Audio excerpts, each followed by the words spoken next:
KTAR News, 92.3 FM, and the KTAR News app. Hey, thanks for being here. We are going to continue to try to bring you as many of the statewide candidates, and some of them, and we'll go to the congressional, the House races as well, but the statewide candidates, we're going to bring you as many of them as we can as this election continues to move forward. One of the big races is the governor's race, and one of the candidates is Steve Gaynor. And I wanted to bring Mr. Gaynor on the show to talk about this because I thought it was fascinating. He did a ride-along with Phoenix PD, and I've done quite a few of those myself, and it kind of opened my eyes to what law enforcement endures. But from a level of someone who might lead the state, I wondered how it would change your mind, or if it changed your mind at all, about what needs to be done. And that's where we start. Mr. Gaynor, welcome to the show. Tell us about the ride-along and tell us what perspective you gained from doing it. Yeah, it was a great experience. I rode with my friend Brandon for the day, and I saw what he went through. It didn't change my mind at all, but it reinforced what I already thought.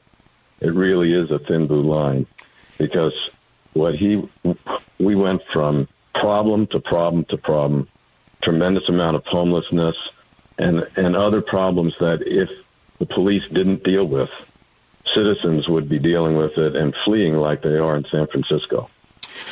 Was this the first time you've done this? Was this the first ride-along you've been on? It's the first one I've done in Arizona. Okay. Yes. What part of the city were you in? I was in Sunny Slope. Okay. Yeah.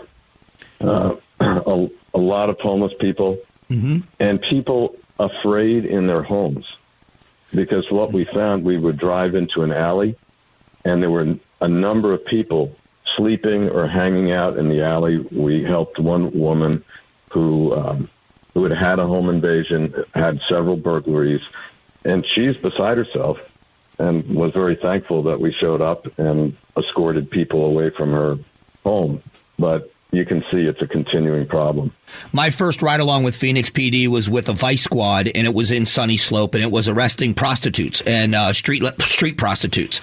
And within an hour and a half after this was over, the neighborhood changed, and people were outside, and kids were throwing the ball around, and people were sitting out on their lawn chairs, and the whole atmosphere of the neighborhood changed when the element of crime was removed, and that was very surprising and eye-opening to me.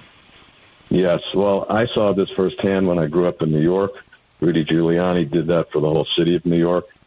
And in Phoenix, what I'm concerned about is that the staffing in the Phoenix PD is sinking by the week. We're losing cops. They're not being replaced, and we're getting to the point where we could have a crisis. How does that that translate to the governor's office? Obviously it's a state level position. You're overseeing the entire state as the chief executive.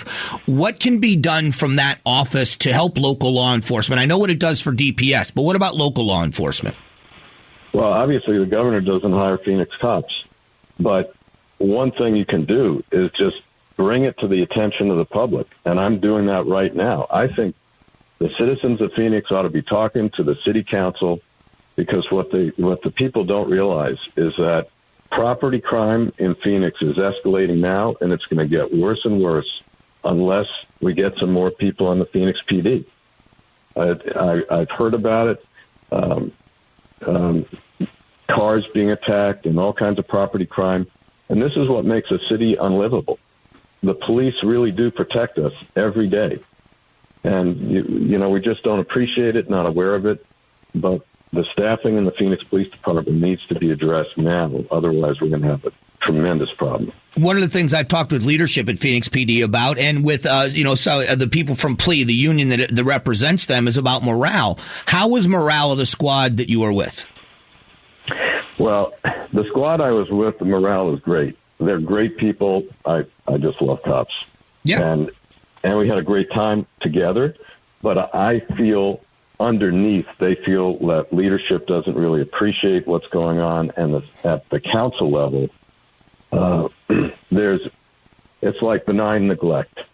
They've made suggestions about how to recruit and retain people.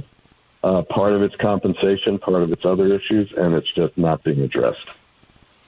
Let's shift gears for a moment, if you don't mind. We've seen in just the last couple of days, the final report came out from the special master in Maricopa County in the election audit. Have you had a chance to look at that report at all? And where do you stand now with the election here? It's obviously such a very important election for you, but where do you stand with the elections here in Arizona? Are they secure in your mind? And what do you think we should draw from this report that came out? Well, the report, I just read a summary of it. And the report indicated that, in fact, the ballot counting machines were not connected to the Internet. The report was a product of three different experts retained by John Shattuck, who I think highly of.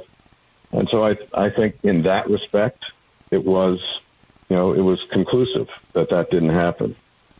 One thing I think we have not addressed here in Arizona is the use of private money to influence elections. I don't know if you saw the report by Mike Gableman in Wisconsin, the Supreme Court justice there, or former justice, talking about private money being used to influence government election administration. And I didn't. We've never heard about that here. So what needs to be done? What do you think needs to be done in that regard? Well, I think it needs to be investigated. I haven't seen anyone address that issue of Zuckerberg or anybody else putting money into elections here in Arizona. I think it happened. I don't know where and how. And I will tell you, as far as the 22 election, I'm much more comfortable having Stephen Richer as the Maricopa County recorder than Adrian Fontes. I think the other thing is that Republicans are energized and aware of the issue, and I think that they're going to turn out in force to watch the polls, watch the process.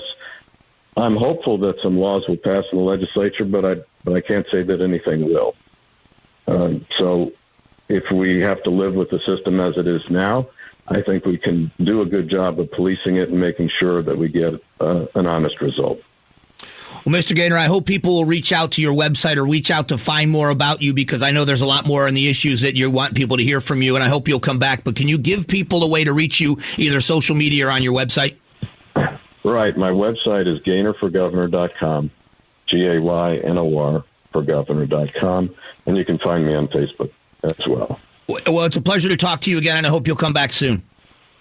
Thanks, I will. Appreciate you having me on the show. All right, thanks. That is Steve Gaynor. He is candidate for governor here in the state of Arizona, and a little reinforcement of what he already knew when it comes to policing by riding with Phoenix PD. Thought it was an interesting angle. Make sure, again, we want to be educated voters. Reach out, look at the websites, and find out where the candidates that you're considering stand on the issues. We'll try to bring as many of them to you as we can.